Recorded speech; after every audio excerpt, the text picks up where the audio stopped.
Soy Marina, tengo 31 años y soy psicóloga clínica. Durante años creí que era la hija problemática de mi familia, hasta que un evento cambió mi perspectiva para siempre. Mi hermana mayor siempre fue la estrella, médica cirujana, esposo perfecto, casa en la mejor zona de la ciudad. Yo era la oveja negra que eligió ayudar a desconocidos con sus problemas mentales, pero lo que descubrí sobre mi familia, el día de mi graduación del doctorado, me hizo entender una verdad devastadora sobre el amor condicional.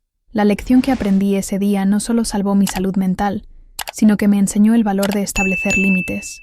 Antes de continuar, cuéntame en los comentarios, ¿alguna vez has sentido que no eres suficiente para tu familia? Lo que descubrí sobre mi lugar en la familia comenzó mucho antes de ese día que cambió todo. Crecí en una casa donde las comparaciones eran el pan de cada día, aunque tardé años en darme cuenta de que no era normal. Mientras mi hermana Sofía brillaba con sus calificaciones perfectas y su futuro prometedor en medicina, yo navegaba por un mundo completamente diferente, el de las emociones humanas y la salud mental. Mi infancia estuvo marcada por frases que se repetían como mantras tóxicos. Cuando Sofía obtenía reconocimientos académicos, toda la familia se reunía para celebrar con cenas especiales, llamadas a tíos y primos, y fotografías que inmediatamente adornaban la pared principal de la sala. Sus diplomas, certificados y trofeos ocupaban lugares de honor en nuestra casa, creando un museo dedicado a sus logros, que todos los visitantes admiraban inevitablemente. Cuando yo mostraba interés por ayudar a compañeros de clase con problemas emocionales, escuchaba comentarios sobre lo extraño que era preocuparse tanto por los sentimientos de otros. Mis calificaciones excelentes en humanidades eran recibidas con asentimientos breves y comentarios sobre cómo esas materias no eran tan desafiantes como las ciencias exactas que dominaba Sofía. La mesa del comedor se convertía en un escenario donde los logros de mi hermana ocupaban el centro de cada conversación, mientras mis pasiones eran relegadas a intercambios incómodos que terminaban rápidamente con cambios de tema. Pero eso no fue lo peor de mi experiencia creciendo en esa casa. Lo que realmente marcó mi desarrollo fue la manera sutil pero constante en que me convertí en la responsable emocional de toda la familia. Cuando mis padres tenían conflictos sobre dinero o decisiones importantes, yo era quien automáticamente mediaba, traduciendo las frustraciones de uno al otro y buscando soluciones que mantuvieran la paz. Cuando Sofía se estresaba por los exámenes o las presiones de la carrera médica, yo debía entender perfectamente que la casa entera girara alrededor de sus necesidades. Silencio absoluto durante sus estudios, comidas preparadas según sus horarios, y toda la atención familiar enfocada en asegurar su éxito. Cuando algún pariente tenía problemas maritales, financieros o de salud mental, todos automáticamente esperaban que yo, la futura psicóloga, tuviera las respuestas mágicas y el tiempo ilimitado para escuchar y aconsejar. Me convertí en la terapeuta no oficial de una familia extensa que valoraba mis habilidades emocionales solo cuando las necesitaban, pero que nunca consideraba estas mismas habilidades como un talento digno de celebrar o un camino profesional respetable. Y entonces pasó algo que cambió mi percepción de todo para siempre. Durante mi tercer año de universidad, mientras estudiaba teorías sobre dinámicas familiares disfuncionales, me di cuenta de que había construido mi identidad entera alrededor de ser útil para otros, mientras descuidaba por completo mis propias necesidades emocionales. La realización llegó como un golpe devastador. Yo era el chivo expiatorio emocional de mi familia, la que absorbía todas las tensiones y conflictos para que otros pudieran brillar sin obstáculos. La lección que aprendí sobre las expectativas familiares comenzó durante mis años universitarios y se intensificó de maneras que nunca anticipé. Mientras cursaba mi licenciatura en psicología, cada conversación familiar se convertía en un recordatorio sutil pero persistente de que había elegido el camino equivocado. No era que mis padres fueran crueles abiertamente. Su manipulación era mucho más sofisticada y por eso mismo más difícil de identificar y combatir.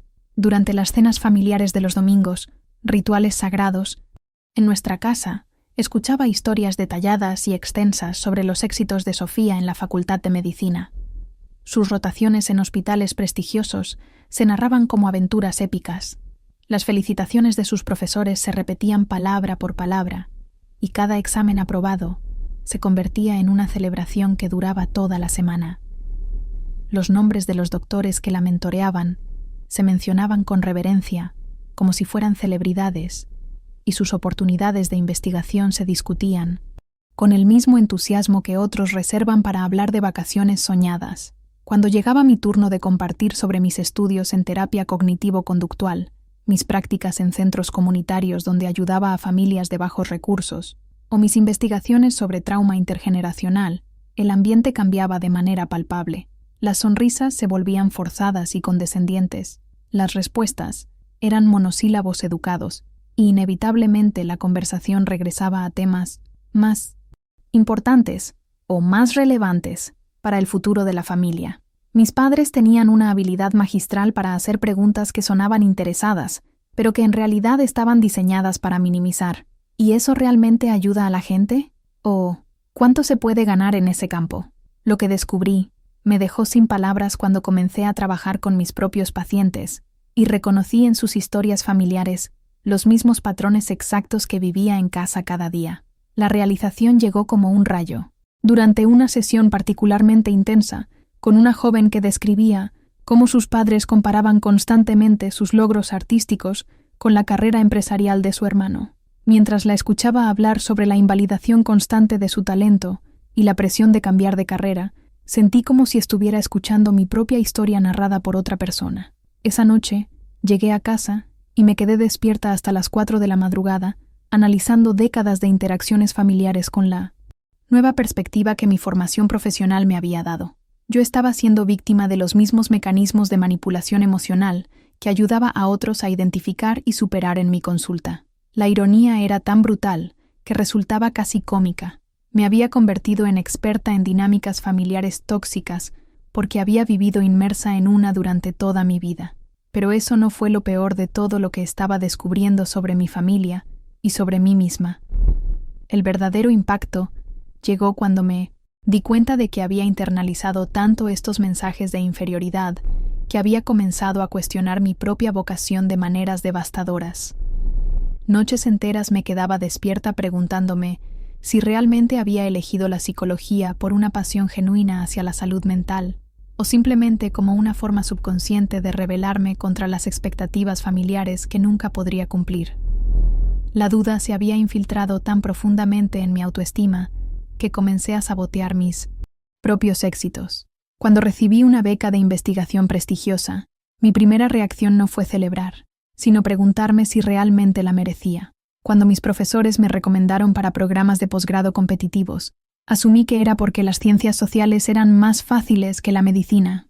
Había internalizado tan completamente la narrativa familiar sobre mi inferioridad que me había convertido en mi propia crítica más severa. Y entonces pasó algo que cambió todo el curso de mi desarrollo personal. Decidí aplicar en mi propia vida las técnicas que enseñaba a mis pacientes para reconocer y romper patrones tóxicos, pero lo que haría después los sorprendería a todos, especialmente porque requeriría una valentía que no sabía que poseía. Lo que haría después los sorprendería a todos, pero primero debo contarte sobre el día que mi mundo se detuvo de la manera más dolorosa imaginable. Era mi graduación del doctorado en psicología clínica, un momento por el que había trabajado durante 8 años intensos de estudio, investigación, prácticas clínicas y noches interminables escribiendo mi tesis. Había terminado una investigación sobre trauma familiar y dinámicas disfuncionales, un trabajo que, sin saberlo en ese momento, había sido mi propia terapia disfrazada de investigación académica. La ceremonia estaba programada para las 10 de la mañana, un sábado perfecto de mayo. Había reservado lugares para toda mi familia con semanas de anticipación, enviando invitaciones personalizadas que había diseñado yo misma, e incluso había hecho reservaciones en el restaurante favorito de mis padres para celebrar después.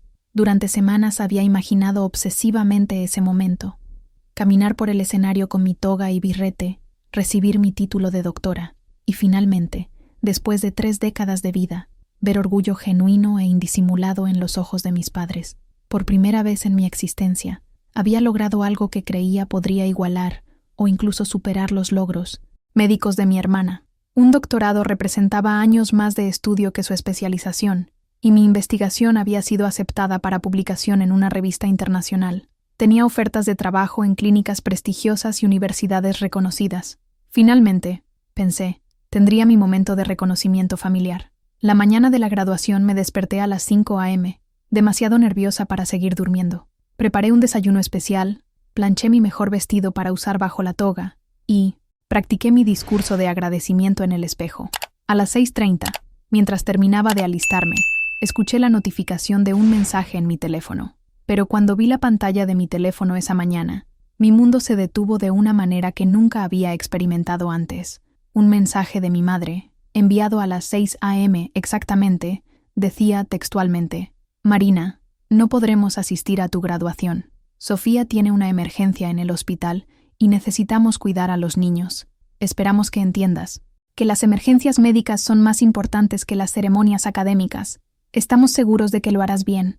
Sacaremos fotos cuando recibas tu diploma por correo. Leí el mensaje 3 veces antes de que mi cerebro pudiera procesarlo completamente. No era solo el hecho de que faltaran a mi graduación, era la frialdad casual del mensaje, la manera en que se refirieron a 8 años de trabajo como una ceremonia académica, y especialmente esa frase devastadora sobre las prioridades. En ese momento, con mi toga de graduación colgando del closet y mi discurso de agradecimiento ensayado, me di cuenta de que nunca, bajo ninguna circunstancia, sería suficiente para ellos. Lo que descubrí después de la ceremonia me dejó completamente devastada y cambió para siempre mi comprensión de mi lugar en mi familia. Mientras yo caminaba sola por ese escenario, recibiendo mi doctorado sin una sola cara familiar en el auditorio lleno de familias celebrando, mientras mantenía una sonrisa profesional, para las fotos oficiales que nadie de mi familia vería, mientras fingía que no me importaba estar sola en el momento más importante de mi carrera académica, mi familia estaba en el restaurante más caro de la ciudad. No estaban en el hospital como había sugerido el mensaje. No estaban cuidando niños en una emergencia médica real. Las fotos llegaron a mis redes sociales esa misma tarde, subidas por mi prima, quien había etiquetado a todos los presentes: mis padres, mi hermana, su esposo, mis tíos, mis abuelos y hasta primos lejanos. Todos estaban brindando con champán y sonriendo radiantes en lo que claramente era una celebración planificada. La razón de la celebración me golpeó como una bofetada cuando leí los comentarios. Sofía había recibido una llamada informal de un hospital en el extranjero, interesándose por su perfil para una posible fellowship que ni siquiera había solicitado oficialmente todavía. No era un logro concreto, no era algo que hubiera trabajado para conseguir, era literalmente una conversación telefónica exploratoria. Y sin embargo, mi familia había organizado una cena de celebración completa, habían invitado a parientes, habían pedido un pastel personalizado y habían documentado todo en redes sociales con hashtags sobre el orgullo familiar. Mientras yo celebraba sola en mi apartamento, comiendo pizza directamente de la caja y tratando de no llorar sobre mi diploma recién recibido, ellos habían creado el tipo de celebración que yo había soñado para mí. Graduación real. La traición era tan completa, tan deliberadamente cruel, que por primera vez en mi vida entendí lo que significaba sentir verdadero abandono familiar. Esa noche, algo se rompió dentro de mí, de manera irreparable, pero también algo se iluminó con una claridad que nunca había tenido antes. La lección que aprendí ese día fue clara como el cristal y dolorosa como una herida abierta. Yo nunca sería suficiente para ellos, sin importar cuánto lograra, cuánto estudiara, cuánto me esforzara o cuánto éxito tuviera en mi campo. Pero eso no fue lo peor que estaba por venir en mi jornada hacia la autoaceptación. Lo que haría después los sorprendería a todos, especialmente cuando decidí aplicar todo mi conocimiento profesional y años de formación en dinámicas familiares a mi propia situación. Durante las 3 semanas que siguieron a mi graduación solitaria, me sumergí en un análisis exhaustivo de cada patrón, cada interacción, cada dinámica que había normalizado durante décadas de vivir en esa familia. Creé diagramas de poder familiar, identifiqué ciclos de manipulación emocional, documenté años de invalidación sistemática y apliqué teorías de trauma intergeneracional a mi propia experiencia. Fue como realizar una autopsia emocional de mi infancia y adolescencia, pero esta vez con las herramientas profesionales para entender exactamente lo que había estado ocurriendo bajo la superficie de nuestra aparente armonía familiar.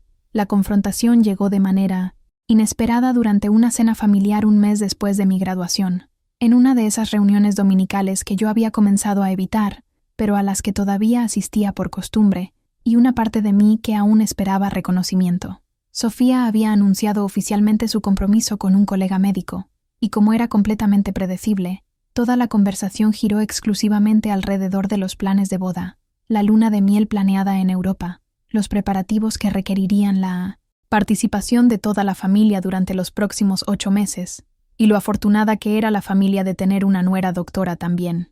El momento exacto en que todo cambió fue cuando mencioné, durante una pausa natural en la conversación, que había abierto mi propia práctica privada en una clínica prestigiosa del centro de la ciudad, que había sido invitada a dar conferencias sobre trauma familiar en 3 universidades diferentes, y que mi investigación doctoral había sido seleccionada para presentación en un congreso internacional. Esperaba, ingenuamente, que después del dolor de haber perdido mi graduación, al menos estos nuevos logros recibieran algún reconocimiento. El silencio que siguió fue tan denso y incómodo que pude escuchar el tic-tac del reloj de la cocina. Mi madre fue la primera en reaccionar, con esa sonrisa forzada que conocía tan bien, e inmediatamente cambió de tema preguntando a Sofía sobre el color de los manteles para la recepción de boda. Mi padre ni siquiera alzó la vista de su plato. Era como si hubiera anunciado que había comprado una planta nueva, o que había cambiado de marca de shampoo. Fue en ese momento preciso cuando algo se activó dentro de mí, una claridad y una determinación que nunca había experimentado antes en mi vida. Todos los años de terapia que había dado, todas las técnicas de comunicación asertiva que había enseñado, todas las estrategias para establecer límites saludables que había perfeccionado profesionalmente, convergieron en un momento de valentía pura que me sorprendió incluso a mí. Y entonces pasó algo que cambió todo el curso de nuestras relaciones familiares para siempre. Me levanté de la mesa con una calma que había aprendido en años de manejo de crisis clínicas, y hice algo que nunca había hecho en mis 31 años de vida. Les dije, con la serenidad profesional que usaba en sesiones particularmente difíciles, que necesitábamos tener una conversación seria sobre nuestra dinámica familiar y cómo me había afectado. Durante décadas, el impacto fue inmediato y dramático. Las caras de sorpresa absoluta, la incomodidad palpable que llenó la habitación como una nube tóxica, y la manera en que inmediatamente todos comenzaron a hablar al mismo tiempo tratando de minimizar, justificar o directamente negar lo que estaba señalando, me confirmaron todo lo que había teorizado durante semanas de análisis. Lo que descubrí en esa conversación de 2 horas me dejó sin palabras y validó cada una de mis sospechas. Profesionales. Mis padres genuinamente creían que me estaban tratando con absoluta justicia, que las comparaciones constantes con mi hermana eran motivación sana, que mi sensibilidad hacia estos patrones era una exageración profesional, típica de los psicólogos que ven problemas donde no los hay, y que mi obsesión con analizar la familia era evidencia de que había elegido una carrera que me estaba volviendo paranoica y conflictiva. Durante esa conversación, saqué ejemplos específicos de décadas de invalidación, cité teorías sobre dinámicas familiares disfuncionales y expliqué con precisión clínica cómo el favoritismo extremo hacia Sofía había impactado mi autoestima, mis relaciones y mi desarrollo emocional. Hablé sobre triangulación, chivos expiatorios, amor condicional y manipulación emocional con el mismo profesionalismo que usaba en mis consultas, pero esta vez mi respuesta los dejó completamente helados cuando les expliqué, usando mi formación y experiencia profesional, exactamente lo que estaban haciendo, cómo esto constituía abuso emocional según las definiciones clínicas, y cuáles habían sido las consecuencias psicológicas de crecer en un ambiente donde mi valor como persona dependía completamente de mi utilidad para otros y mi capacidad de no competir con los logros de mi hermana. La lección que aprendí ese día sobre el establecimiento de límites llegó de la manera más dolorosa y reveladora posible, después de esa cena familiar que había transformado para siempre la dinámica de nuestras relaciones. Las cosas no solo no mejoraron, sino que empeoraron de maneras que jamás había anticipado. Lo que siguió fue una campaña sistemática, coordinada y devastadoramente efectiva para hacerme sentir culpable por crear drama innecesario y destruir la armonía familiar, precisamente cuando Sofía más necesitaba apoyo y tranquilidad para planear la boda de sus sueños.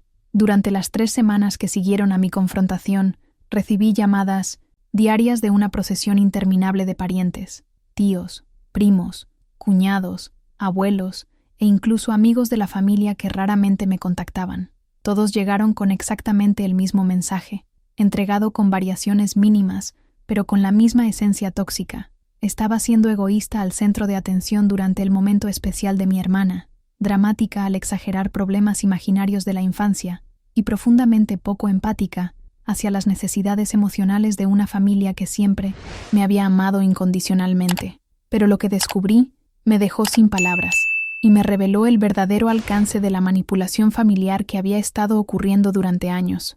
Cada una de estas personas había sido contactada personalmente por mis padres con una versión cuidadosamente editada y completamente distorsionada de lo que había ocurrido durante nuestra conversación. En su narrativa, yo había atacado verbalmente a mi hermana en medio de su felicidad, había acusado a mis padres de ser abusivos sin razón alguna, y había amenazado con cortar contacto con la familia a menos que me dieran atención especial y me trataran como más importante que Sofía. La versión que circulaba por nuestra familia extensa me pintaba como una hija ingrata que había sido mimada durante años, que estaba celosa del éxito legítimo de su hermana y que había decidido usar su educación en psicología para manipular a la familia y crear conflictos donde no existían. Según esta narrativa, mis padres habían hecho sacrificios enormes para apoyar mi carrera, poco práctica, y yo les pagaba con acusaciones infundadas y chantaje emocional. Pero eso no fue lo peor de lo que estaba por descubrir sobre el funcionamiento real de mi familia.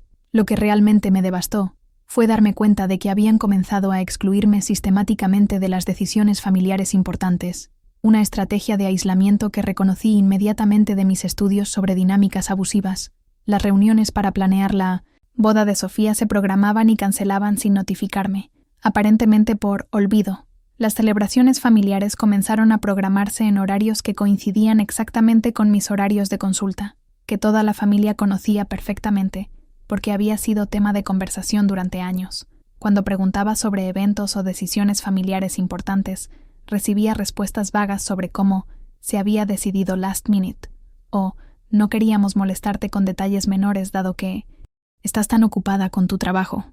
Gradualmente, me di cuenta de que estaba siendo sistemáticamente eliminada de la dinámica familiar cotidiana de maneras que parecían accidentales, pero que claramente eran intencionales. Era una forma sofisticada de castigo emocional, diseñada para hacerme sentir la pérdida de pertenecer a la familia, sin que pudieran ser acusados directamente de excluirme.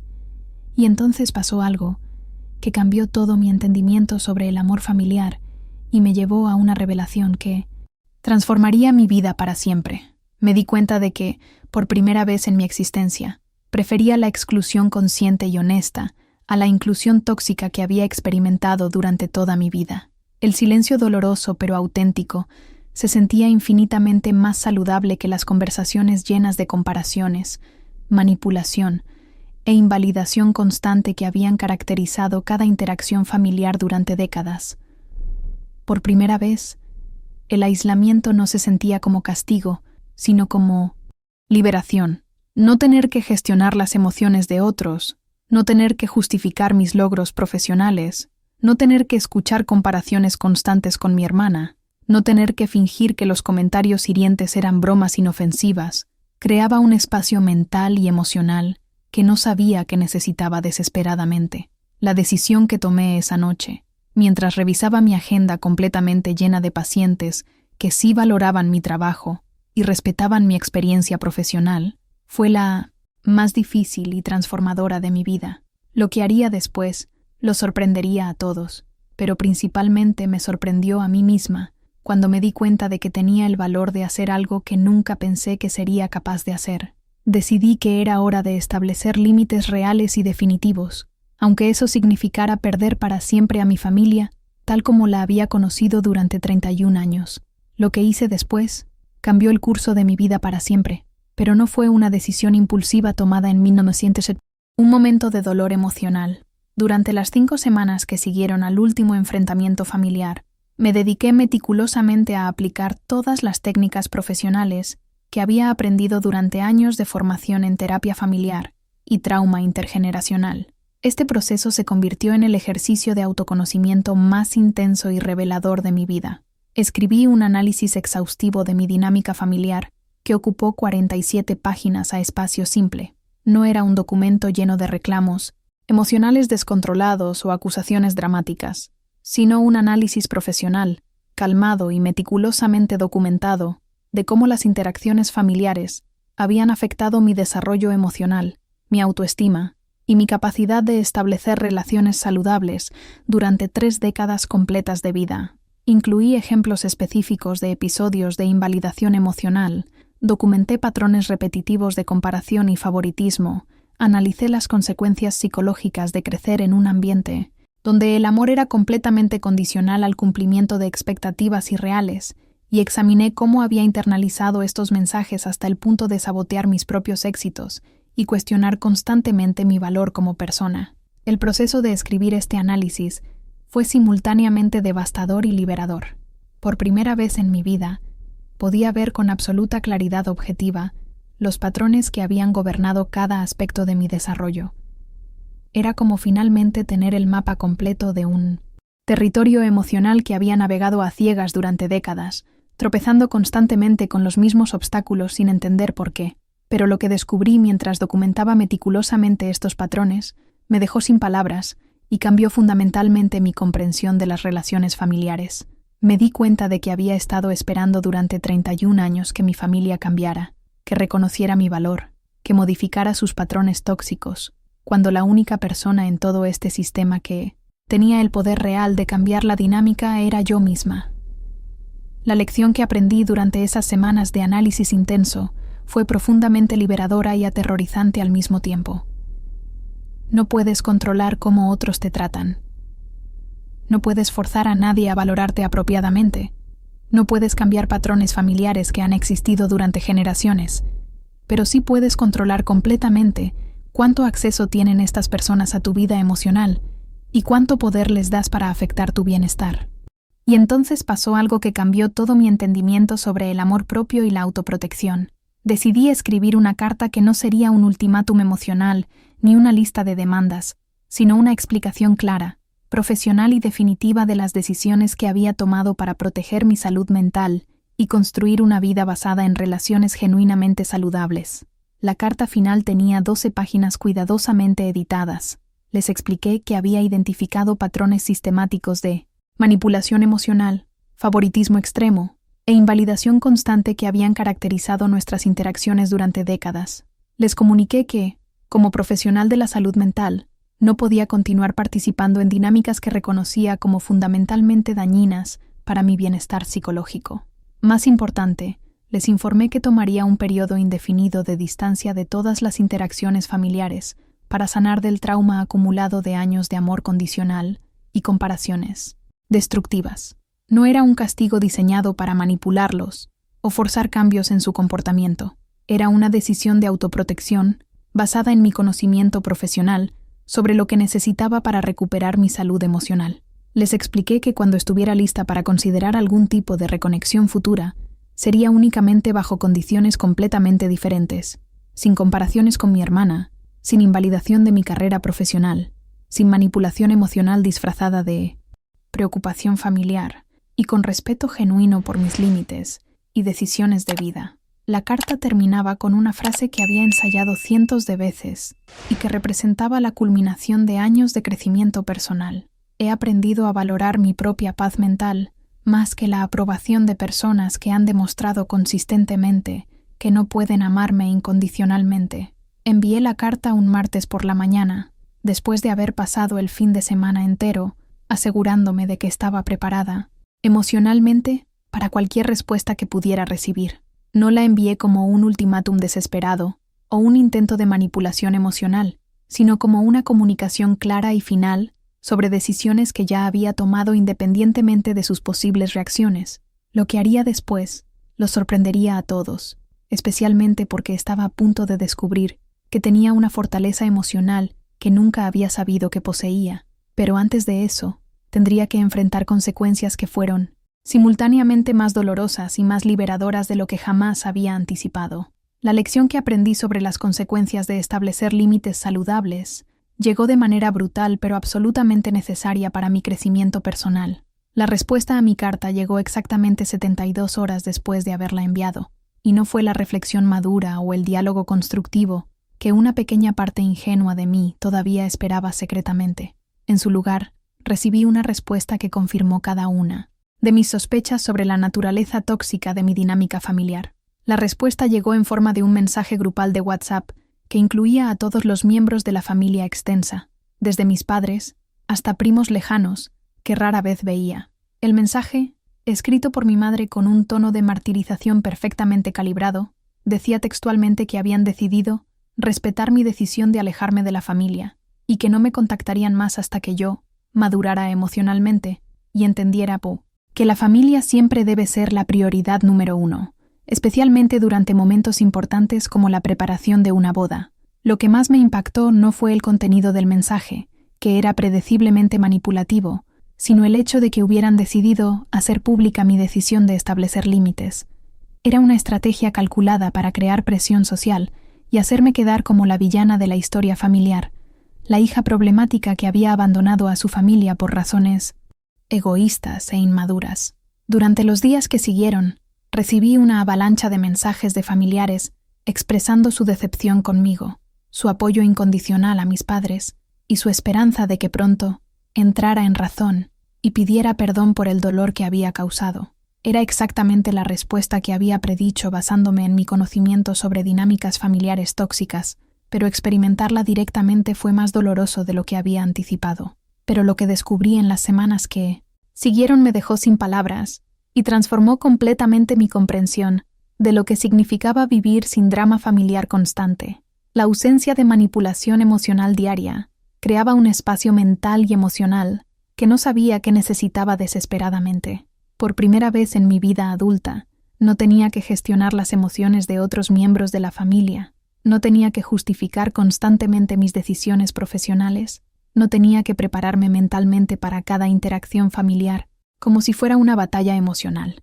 Mi práctica privada comenzó a florecer de maneras extraordinarias cuando pude finalmente enfocar toda mi energía emocional en mis pacientes, en lugar de en conflictos familiares eternos. Mis sesiones se volvieron más efectivas porque no estaba emocionalmente agotada por drama familiar. Comencé a desarrollar nuevas técnicas terapéuticas porque tenía la claridad mental para pensar creativamente. Mis ingresos se duplicaron en 6 meses porque pude expandir mi práctica sin la distracción constante de crisis familiares manufacturadas. Pero eso no fue lo más transformador de este periodo de separación familiar. Los primeros 3 meses fueron devastadores emocionalmente de maneras que no había anticipado completamente. Las fechas importantes llegaban acompañadas de un silencio ensordecedor que me recordaba constantemente lo que había perdido. Mi cumpleaños, que durante años había sido una celebración secundaria eclipsada completamente por cualquier logro menor de mi hermana, ahora era completamente ignorado, lo cual era doloroso de maneras inesperadas. Los domingos, que durante décadas había llenado con cenas familiares tensas pero predecibles, ahora se estiraban largos y vacíos.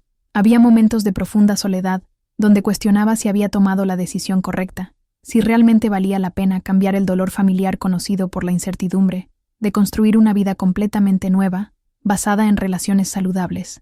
Y entonces pasó algo, que cambió mi perspectiva completamente y me hizo entender el valor real de mi decisión. Comencé a experimentar celebraciones genuinas y apoyo auténtico por primera vez en mi vida. Mis colegas profesionales, mis amigos cercanos, e incluso algunos de mis pacientes, de maneras apropiadas profesionalmente, comenzaron a reconocer mis logros sin compararlos automáticamente con los de otra persona.